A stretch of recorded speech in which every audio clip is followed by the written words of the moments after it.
Good morning students. आज हम Hindi first में पार्ट 1 हम भारत के भारत पढ़ रहे हैं। इसमें कवि ने भारत और उनके नागरिकों के बारे में बताया है। कवि कहते हैं कि हम भारत के भरत खेलते शेरों की संतान से, कोई नहीं दुनिया में बढ़कर हिंदुस्तान से। कवि ये कहना चाहते हैं कि भारत के जो नागरिक है वो भरत के समान है। भरत वह व्यक्ति था जो शेरों की संतान से खेलता था, बुद्धिमान और शक्तिशाली योद्धा था, और उसी के नाम पर हमारे भारत देश का नाम रखा गया था। हमारे देश से बढ़कर कोई भी दूसरा देश नहीं है। इस मिट्टी में पैदा होना बड़े गर्व की बात है। साहस और वीरता अपने पुरखों की सौगात है। हमारे लिए सबसे बड़ी गर्व की बात यही है कि हमारा जन्म इस मिट्टी में हुआ है।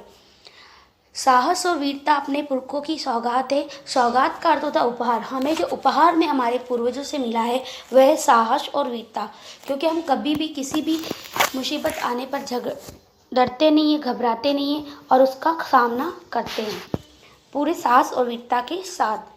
बड़ी बड़ी ज्वालाओं से कम नहीं या चिंगारियाँ, कांटे पहले फूल बाद में देती हैं फुलवारियाँ। यहाँ की जो छोटी छोटी चिंगारियाँ भी है वे बड़ी बड़ी ज्वालाओं से कम नहीं हैं। छोटे छोटे काम भी यहाँ पर बड़े बड़े होते हैं। कांटे पहले फूल बाद में देती है फुलवारियाँ। जो फूल जो होते हैं वो पहले हमें कांटे देती है, उसके बाद हमें फूल मिलते हैं। पहले हमें दुख मिलता है, उसके बाद ही हमें सुख मिलता है, जिससे हम एक मजबूत इंसान बन जाते हैं।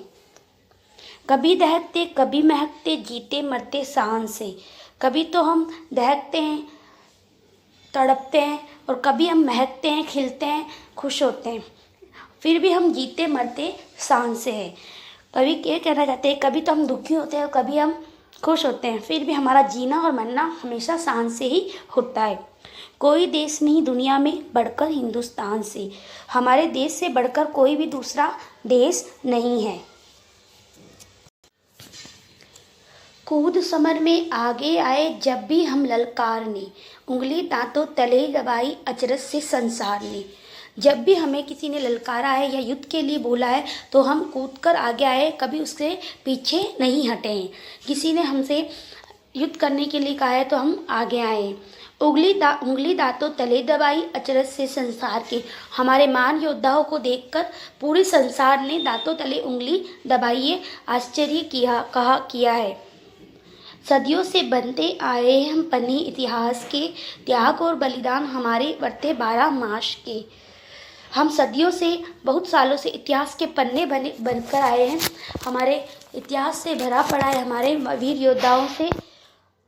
त्याग और बलिदान हमारे 12 मास के व्रत है। 12 महीने हम त्याग और बलिदान के लिए तैयार रहते हैं। ये हमारे उपवास की तरह है, नियम की तरह हमारे जीवन में है। जब भी हमें किसी चीज़ का त्याग करना है या बलिदान करना है तो हम हमेशा तैयार रहते हैं। जब भी निकला हीरा निकला यहाँ किसी भी खान से, कोई देश नहीं दुनिया में बढ़कर हिंदुस्तान से। जब भी यहाँ पर जो भी निकला है वह हीरा बनकर ही निकला है। किसी भी क्षेत्र से कोई भी व्यक्ति निकलता है वो एकदम चमकता हुआ निकलता है, हीरा बनकर निकलता है। इसलिए यहाँ जब भी कोई भी निकलता है तो वो हीरा ही बनकर निकलता है। कोई देश नहीं दुनिया में बढ़कर हिंदुस्तान से। हमारे हिंदुस्तान से बढ़कर कोई भी देश नहीं है। ये धरती जो माँ है अपनी हमें जान से प्यारी है, हर बालक के जिम्मे इसकी चौकस पहरेदारी है। ये जो धरती माँ है, ये जो भारत देश है वो हमें हमारे जान से भी ज़्यादा प्यारा है। हर बालक के जिम्मे इसकी चौकस पहरेदारी, मतलब हर नागरिक, हर बालक, हर बच्चे की जिम्मेदारी यह है कि हम इसकी अच्छी से रक्षा करें, इसकी पहरेदारी करें, इस पे भी किसी भी तरह की मुसीबत नहीं आए। बोलो मेहनत खूब करेंगे, कठिन परीक्षा आई है, माँ का दूध पिया है जो सौगंध उसी की खाई है।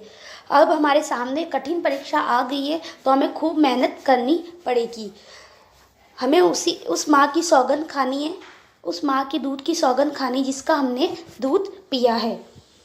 इसी उम्र में परिचय पाले हम श्रम से बलिदान से, कोई देश नहीं दुनिया में बढ़कर हिंदुस्तान से। मतलब इसी उम्र में हमें परिचय पाना है, अपने परिचय देना है अपने श्रम और बलिदान से। सबको हमारा परिचय देना है कि हम कितने अच्छे व्यक्ति हैं, कितने अच्छे नागरिक हैं। कोई देश नहीं दुनिया में बढ़कर हिंदुस्तान से, कोई भी ऐसा देश नहीं है जो बढ़कर हिंदुस्तान से हो।